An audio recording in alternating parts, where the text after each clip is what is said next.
Oke, selamat datang kembali. Hari ini kita akan bedah tuntas sebuah strategi forex yang cukup canggih. Dirancang khusus supaya kita bisa trading barengan sama para smart money, alias para pemain kakap di pasar. Nah, ini dia agenda kita. Pertama, kita akan dalami konsep mengikuti jejak smart money. Lalu kita belajar cara membaca petunjuk pasar. Selanjutnya, kita bongkar strategi 2 time frame. Kita lihat langsung gimana strategi dalam aksi. Dan terakhir ada menambahkan filter trend sebagai sentuhan profesional buat ningkatin peluang kita. Oke, kita mulai dari bagian pertama, mengikuti jejak smart money. Yuk, kita coba pahami dulu kenapa sih trader retail seperti kita sering banget ketinggalan kereta. Pernah nggak sih ngerasa gini? Pas kita baru aja buka posisi, harganya malah berbalik arah. Nyebelin kan? Nah, frustrasi semacam ini tuh umum banget. Dan seringkali biang keroknya ya para penggerak pasar yang punya dana raksasa itu.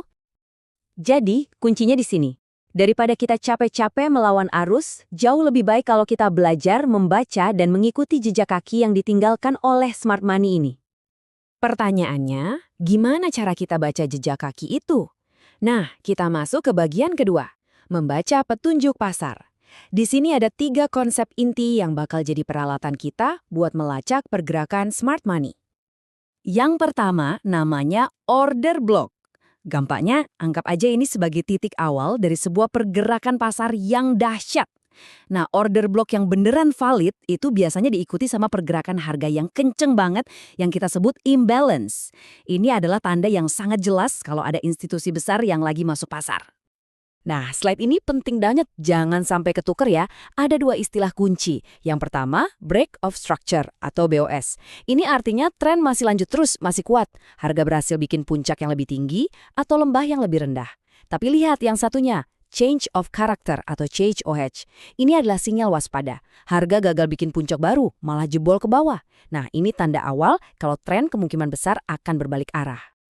Oke, bagian 3, strategi 2 time frame. Sekarang kita udah punya alat-alatnya, waktunya kita rangkai jadi sebuah strategi utuh buat mendapatkan entry dengan probabilitas yang tinggi. Ini dia inti dari strateginya. Ada 6 langkah. Pertama, kita cari order block yang valid di time frame besar.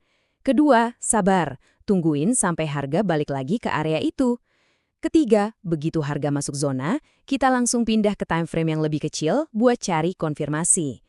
Keempat, di time frame kecil itu, kita tungguin sampai terjadi change of character. Kelima, setelah COHC terjadi, biasanya bakal muncul order block baru yang lebih kecil. Nah, yang keenam, disitulah kita pasang entry kita. Simpelnya, kita lihat gambaran besar dulu, baru kita zoom in untuk cari titik masuk yang presisi. Nah, pasangannya juga nggak bisa sembarangan. Ini contekan yang direkomendasikan. Kalau kalian analisis di chart 4 jam, konfirmasinya dicari di chart 15 menit. Kalau analisisnya di chart 1 jam, turunnya ke chart 5 menit untuk konfirmasi. Bagian 4. Strategi dalam aksi. Teori aja nggak cukup kan?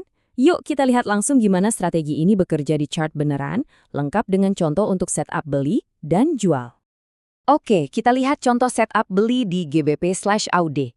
Di chart 1 jam, kita nemu nih satu order block demand yang valid, yang jadi penyebab break of structure sebelumnya. Kita tandain area ini sebagai zona pantau kita. Setelah harga akhirnya masuk ke zona pantau kita tadi, kita langsung pindah ke chart 5 menit. Dan bener aja, struktur tren turunnya berhasil dipatahkan. Ini dia change of character-nya, konfirmasi yang kita tunggu-tunggu. Nggak lama kemudian, muncul order block baru di time frame 5 menit, lengkap dengan imbalance-nya. Nah, disinilah kita bisa pasang order buy limit kita dengan titik masuk yang sangat presisi dan resiko yang kecil. Dan hasilnya, trade-nya berjalan mulus. Bahkan, berhasil mencapai target keuntungan 5 kali lipat dari resiko yang kita ambil. Ini bukti nyata kekuatan dari pendekatan yang sabar dan terstruktur.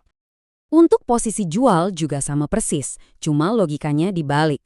Seperti yang kita lihat di contoh Euro USD ini.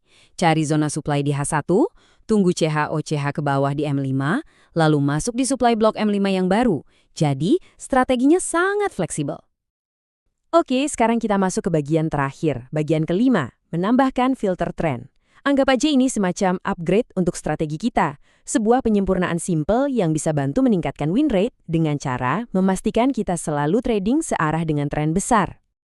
Caranya gampang banget. Kita cukup pakai dua indikator, MA50 dan MA200.